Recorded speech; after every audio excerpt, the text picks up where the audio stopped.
Hello and welcome to Psyched, the show where we explore psychedelics through social, economic, and political perspectives.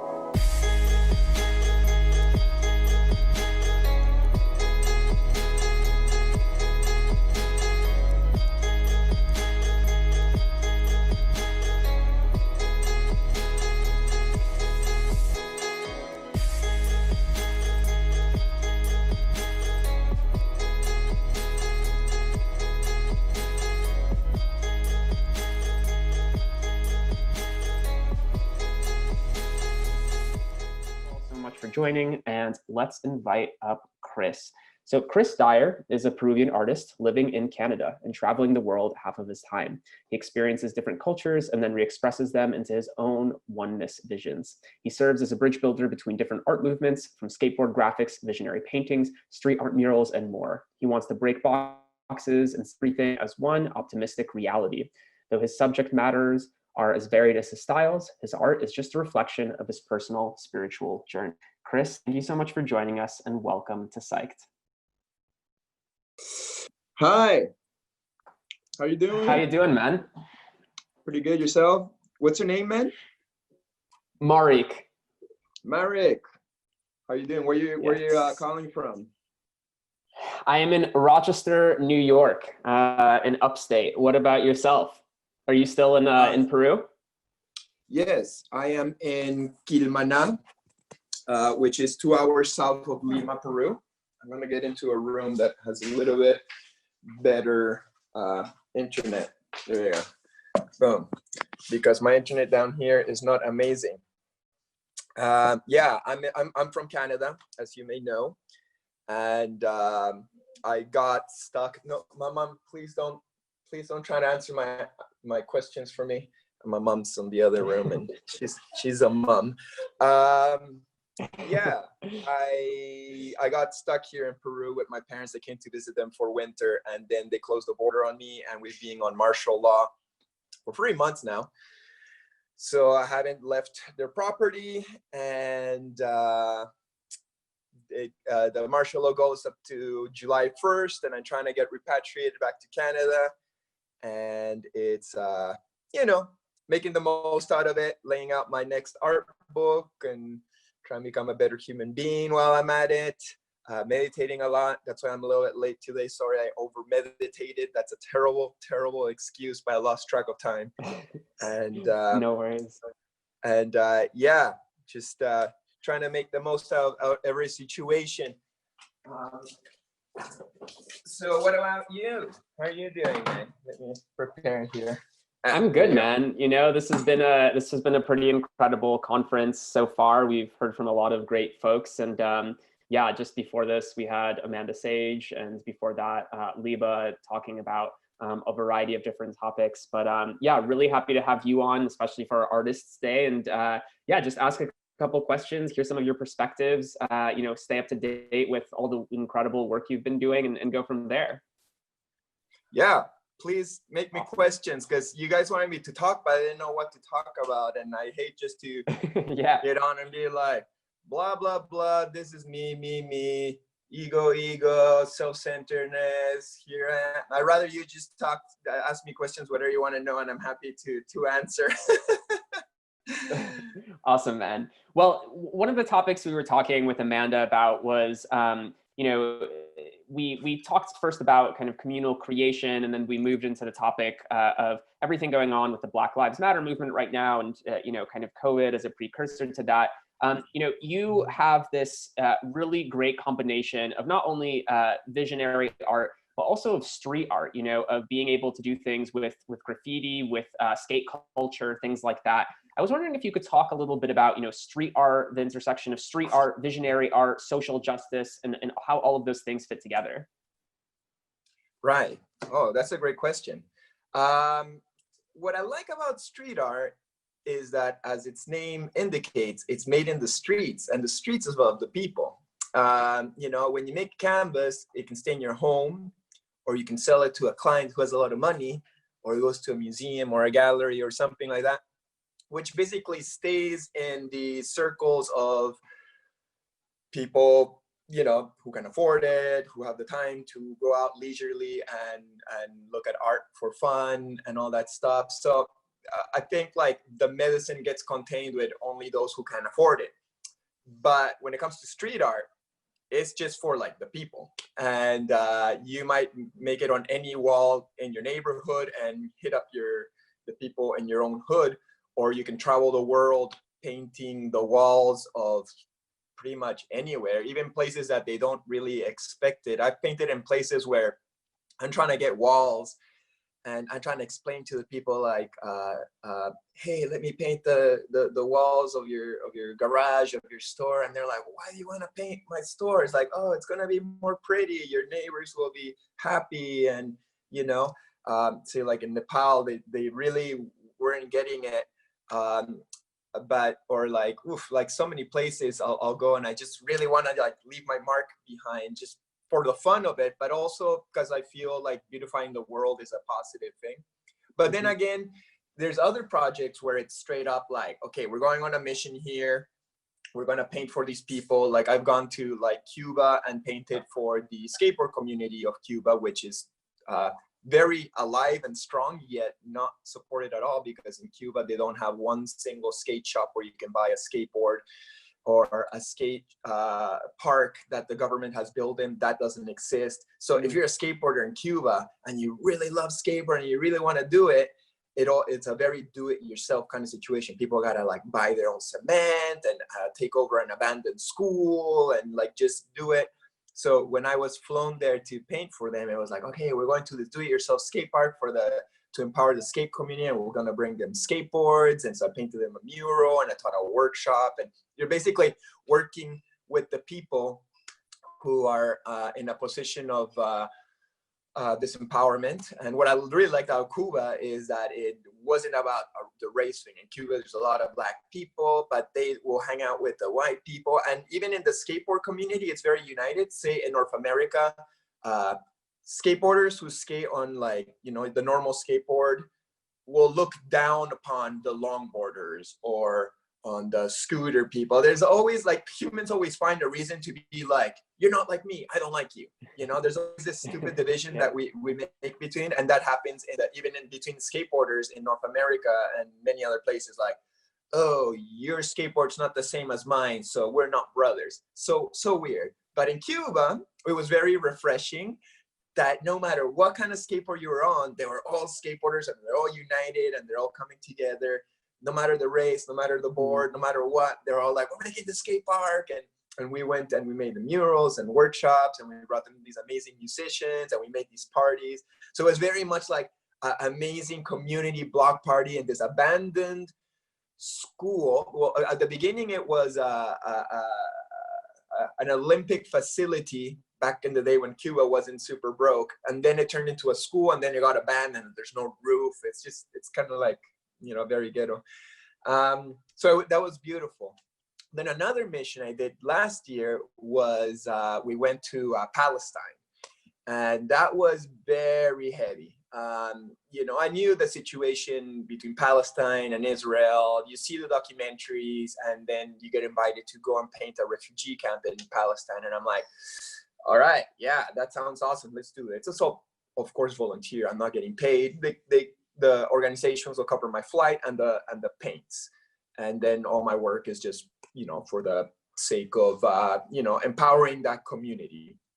And so basically I arrived in Israel, and I really wanted to learn the situation. I didn't want to just be like, oh, well, this documentary told me that these are the good ones, those are the bad ones, and I'll follow that script. I was like, no, I want to learn everything. So I stayed a week in Israel, and I got to speak with all the Israelis. Like, what's your point of view? How do you feel? You know, how do you see them? And you see that perspective, and then you cross over to Palestine, and it's almost like a total different point of view. And it's like just a little, it was very shocking. And just the tensity in the air, because the fight's happening on their side and on the Palestine side. And you just feel the fear, the violence, the aggression, the despair. And the fight between Israel and Palestine is really interesting to learn, because you really think like, man, these people used to live together before they invented Israel. Jews and Muslims and Christians all used to live in that piece of land that now is Israel, that used to be called Palestine, for hundreds of years. They respected each other. They were neighbors. Yeah, they got different religions, but they didn't fight. They're just kind of like, oh, you do your thing, we're doing our thing, we're all in the Holy Land, amazing. And then, things changed, and I don't want to bring up all the history because I don't want to bring up a fight, but it became a fight, and it's been happening for so long, for so many generations, that it almost seems impossible that the fight could stop. Now, when I'm contrasting this to what's happening in the States, I don't know if there's a straight up fight between white and black. I don't think it's like that.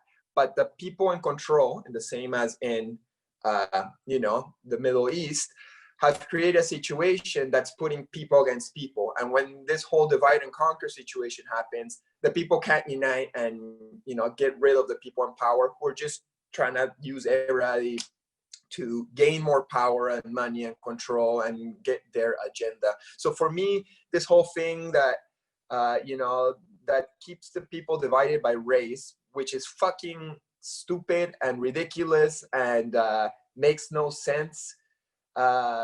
It's just the way to keep people from uniting and get rid of the dirt that's on the top controlling us, using us as their workers or slaves or whatever you want to see us as.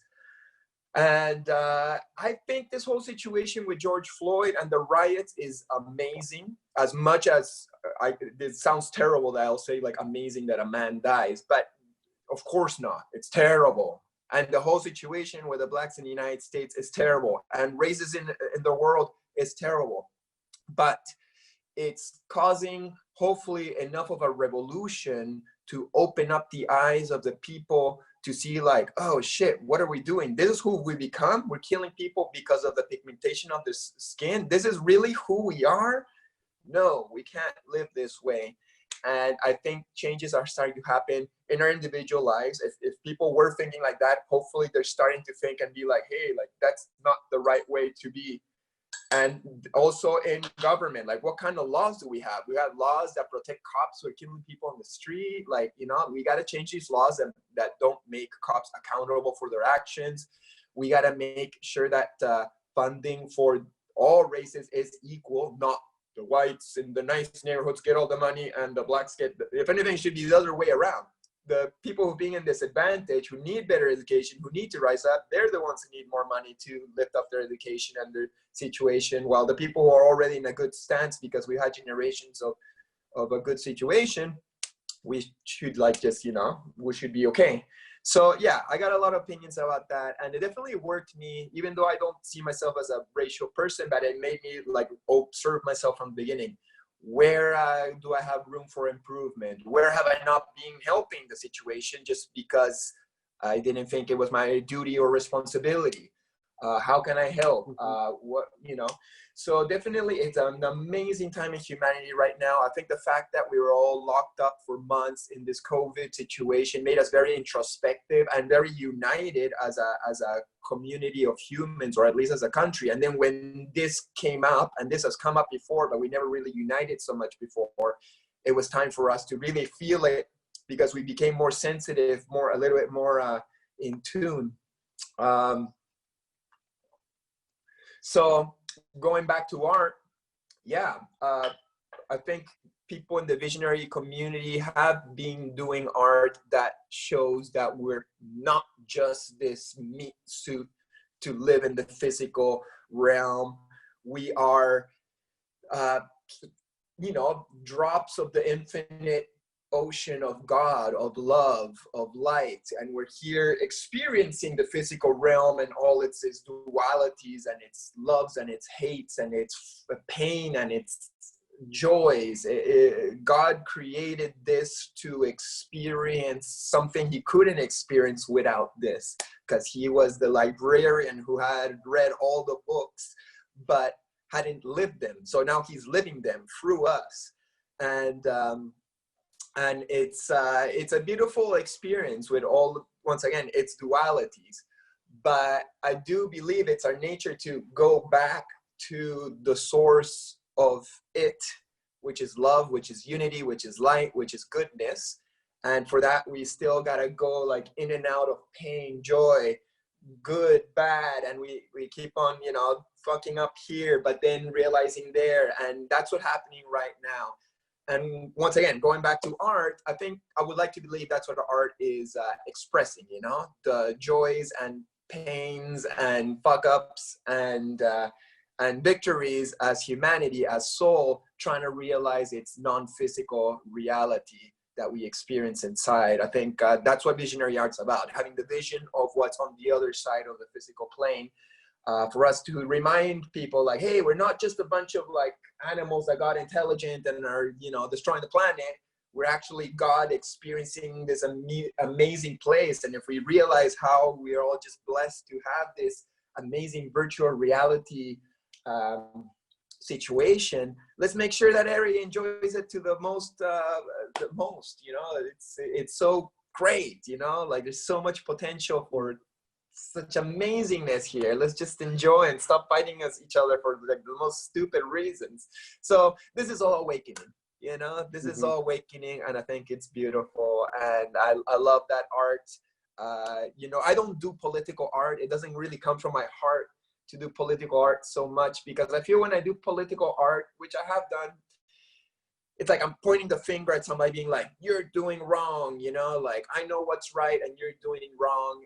And it's like I'm criticizing somebody. And obviously I realize some people are doing wrong and I want them to change. But I'm always trying to point at like, hey, let's become God. Let's become our divinity. Like, I feel that's the root of everything. If we all can get in touch with our divinity and become good people, because that's our nature, then everything will flower from that, including politics and governments and all that stuff. That's my tactic, because I used to be an activist back in my college days, and I used to go out in the streets and protest and even riot, and you know, as president of the environmental club in my college, and I was very like I want to save the world, everybody listen to me, let's all be vegetarians, like, and I realized that I couldn't force the world to be the way that I think it should be. The world has to be the way it is, and I accept it in all its goods and its bads. And I'll try my best to make it better by becoming better myself, being the change, as they say, and passing on the good vibration that I want to find in my life and I would like more people to live. So that's my tactic, and I'll keep on doing art that reflects my inner state and personal evolution, and hope that everybody else is also working on their personal evolution. And hopefully that gets us a little bit closer to not being racist. Yeah, definitely. Well, thank you for that. I really appreciate it. You know, you have these really beautiful descriptions of what you see as kind of divinity and oneness and kind of communal connection. And I think that so much of that comes from the psychedelic experience. And, you know, so many people really change their conception of what the world looks like and what our interpersonal connections look like after a psychedelic experience. I was wondering if you could talk a little bit about, you know, your process of art as you're actually painting, as you're actually creating. Is there any point, you know, are there points throughout that process where you actually have changes where you're like, whoa, like the way that I envisioned reality is now different as a result of me creating this piece? So you're asking me if the art changes my point of view of reality? Yeah. No, I think it's the other way around. I live, I experience, and then the art gets changed from that point of view. I paint a lot from imagination, and a lot of what I paint, as much as it seems like I'm doing a representation of what I see in my trips or journeys, I can't capture what I go through my trips and journeys, because it's all energy. It's mostly feeling. And yeah, I see things, but the things change and mutate so much that I can't grab it. I can't capture it. And when I'm in my situation, I mostly work with ayahuasca. when I'm in that state and it's dancing for me, and I'm like, whoa, this is amazing. Look at these perspectives. And I'm like, oh, wouldn't it be great to do a painting about that? She almost slaps me in the face. Is like, let go, motherfucker. Like, you're not here to do homework or to try to replicate me in your canvas so that you can show these amazing things that I'm showing you. This is for you right now, for you to learn, for you to expand, for you to become this. So let go of your homework, because I'm always on homework mode. I'm like, oh, like work, paint, let's do this, let's do that. It's like I'm this, like, you know, very overproductive kind of person, which is good and bad. It's good for the service that I do for humanity. Sometimes it's bad for my relationships. Like, I'm a divorced man. So I wouldn't say that my paintings are like a snapshot of what I saw. It's kind of like it comes subconsciously, and I use symbols from my imagination to kind of represent energies that are somewhat unrepresentable. I do get certain concepts sometimes that stick around the next day and be like, oh, remember that liquid being that was just fucking bleh? And you're like, oh wow, how do I capture that? So you try to do a sketch and it's just a glimpse.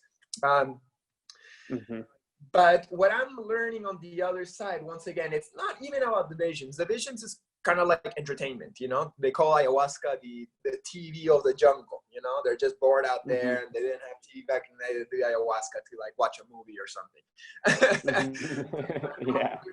They say as a joke, to not get bored as a joke, but it's not like that. Of course, we're learning. But for me, the visions is not so important. It's the fun part. It's the part that Eric is interested, especially in visionary art, because we're bringing them visions that are things that you don't see in the normal world. And that's almost like, that's that what grabs somebody, like, you know, like the hook. There you go. That's what the art in general is, the hook. I'm not doing paintings because I want you to see an image and be like, wow, that's a cool image. Okay, cool, I'm moving on now. No, the image is something that's like, whoa, that image is interesting. I'm going to it and I got you hooked. And then I'm trying to pass you a vibration or energy that's behind it, or what's encoded in it, like a Icaro or song. You can hear a song and it's beautiful, but then you hear the lyrics and you're like, oh, I learned something from it. Or, wow, that song made me feel a feeling that I didn't really expect, and that feeling has affected my vibration. So that's what I'm trying to do with my paintings. It's not just like, oh, this looks cool, you know, because everything looks cool. Like, you know, like cool is for the birds.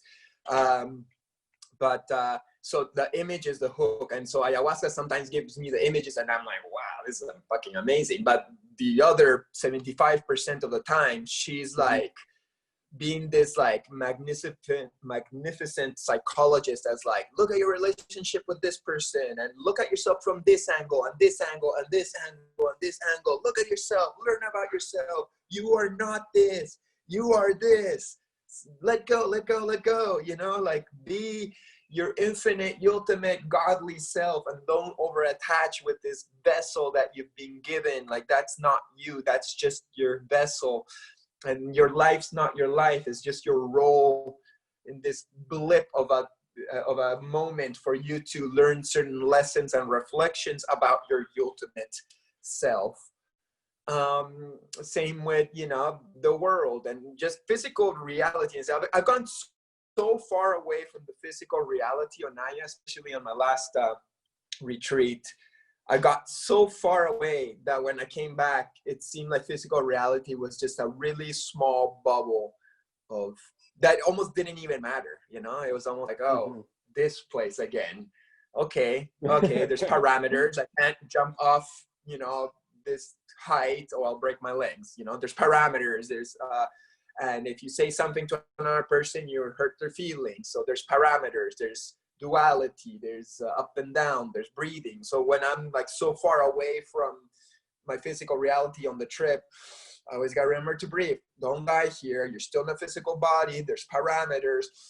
So, you know, but when you go so far away to, you know, that place far away was almost where I went with the bufo, where you stop being anything, where you become everything, where there's no more visions because there's just white light of everythingness.